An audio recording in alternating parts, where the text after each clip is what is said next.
I've been asked to do a brief book review of this volume. It's the Biblical Canon Lists from Early Christianity by Gallagher and Meade. It's a hardback book. It comes in a dust jacket, very nicely decorated. And pause that if you please and read. Here's the ISBN. Oxford University Press. We'll just open it and take a look. You have your half title, title page, Oxford University Press. Copyright page, printed and bound by CPI Group in the UK. Dedication, preface, table of contents. So the basic structure of the book is an essay on the development of the lists, the Jewish lists, the Greek lists, Latin lists,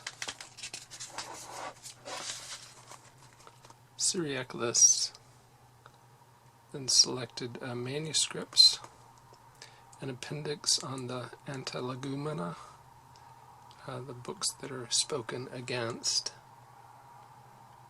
and a bibliography, an ancient literature index, and a modern author index at the end. So the first portion is the development of the Christian biblical canon, and that's preceded by this multi-page layout of the different canon lists of the Jewish canon, Protestant canon, Roman Catholic, and the Greek Orthodox canons. So this is the survey of the early period. At the end of the survey, we come to the Jewish lists. So we start with Josephus. There's something on the Babylonian Talmud here. Then you get to the Greek Christian lists. And we'll go forward to Cyril of Jerusalem, I think. Yeah, that's what I have tabbed here. And show you the basic structure.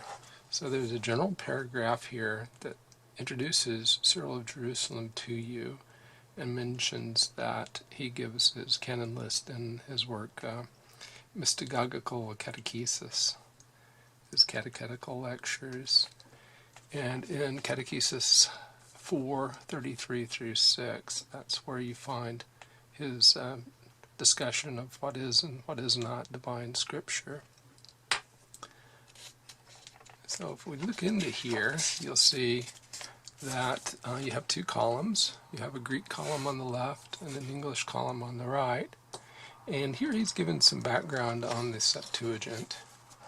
It's really here a few pages on where we actually see a discussion from him on the Old Testament. And so you see for the law, the books of Moses are Genesis, Exodus, Leviticus, Numbers, Deuteronomy, Joshua, Judges, which includes Ruth.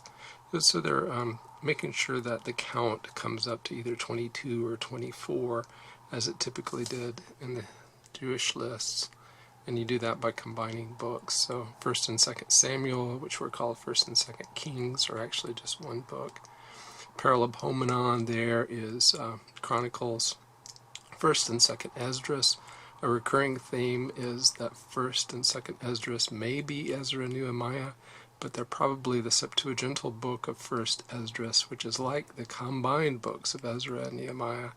And then 2nd Esdras would be Ezra and Nehemiah. That's what the footnote down here suggests.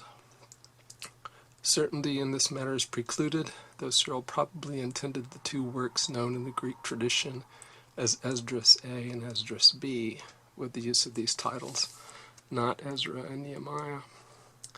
And Esther, Job, Psalms, Proverbs, Ecclesiastes, Song of Songs, sorry. The minor prophets are collected, all 12, in a single book. Then you have Isaiah, Jeremiah, he includes Baruch. And we go to the next page, Lamentations and the Epistle. So Baruch and the Epistle are not commonly in Protestant Bibles. Ezekiel, Daniel, then the footnote. says that Cyril probably conceived of Daniel as including Susanna and Bel and the dragon. That's a probable statement. Then you go to the New Testament, 4 Gospels. Talks about the Manichaean Gospel of Thomas, Acts of the Apostles. And then notice the order. Rather than going to the Pauline epistles, we go to the Catholic letters of James, Peter, John, and Jude. And then the 14 letters, Paul. Notice how heavily annotated this is. You have footnotes at the bottom of the page going into more detail over uncertainties and controversies. 14 books of Paul indicates that Hebrews was included, in his mind at least, as a book of Paul. So after giving you the actual text, then he gives you a sort of summary of the canon list in English. So you get to the New Testament, and then there's a discussion. So there's a bit of discussion about what he meant by second-tier books. And the next one is Athanasius. We're going to skip over Athanasius, go forward. And the next one that I have marked is Latin Christian lists. And I just wanted to show a couple of them here. This is Rufinus of Aquileia, who was a contemporary with Jerome. And his Old Testament canon and New Testament canon actually match Jerome's canons.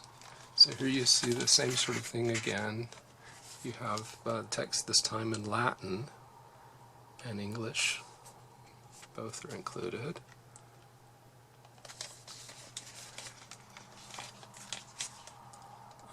He says there are the writings which the fathers included in the canon on which they desired, the ones they listed above, desired the affirmations of our faith to be based. It should also be known that there are other books which were called by our predecessors not canonical but ecclesiastical. Then he includes Wisdom, which is called Solomon, and then Sirach. Amongst those, Tobit he puts in the same class with Judith, and the books of Maccabees. In the New Testament, the Shepherd of Hermas, the 2 Ways, which may be the Didache, the Judgment of Peter. And so then we come to, let me pull this dust jacket off so I don't damage it.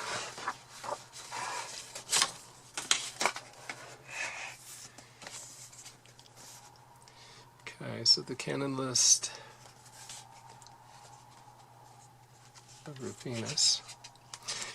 One thing I wanted to point out here was that there's some discussion about whether Rufinus had a controversy with Jerome over the canon.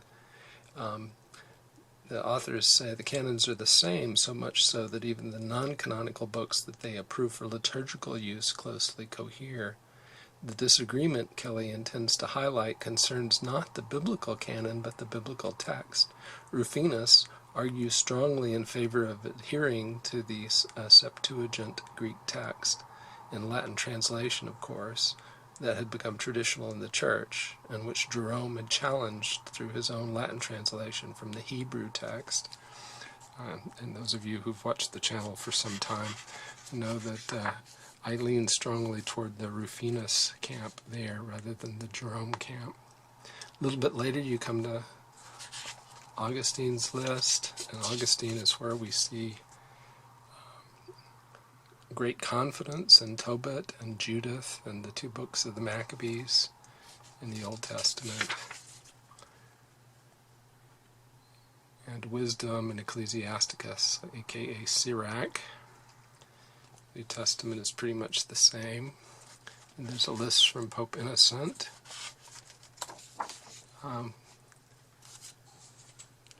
Okay, here's the appendix on the Antilegomena and the more prominent Apocrypha books. So, for instance, he tells you about the Epistle of Barnabas,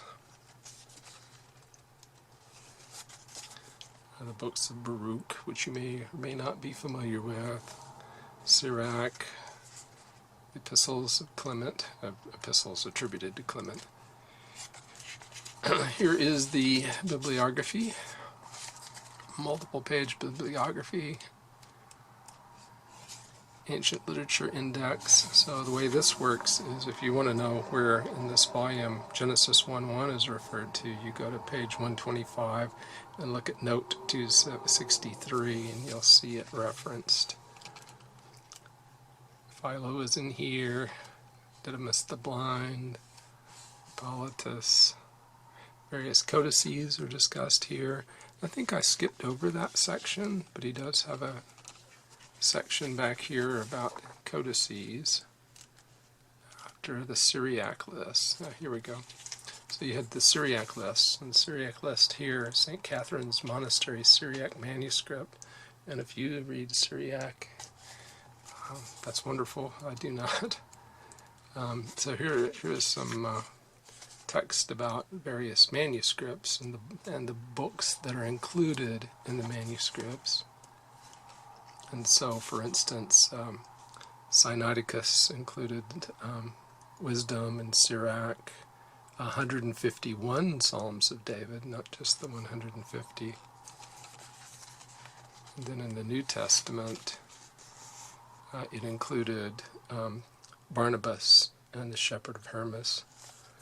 So if you want to make an argument for a certain canon based on what is in Septuagint manuscripts, then you have to decide what you're going to do with these books that are not in your canon that are in those manuscripts. And that's about it. So this is a brief book review, and I hope you enjoyed it. Thanks very much for watching.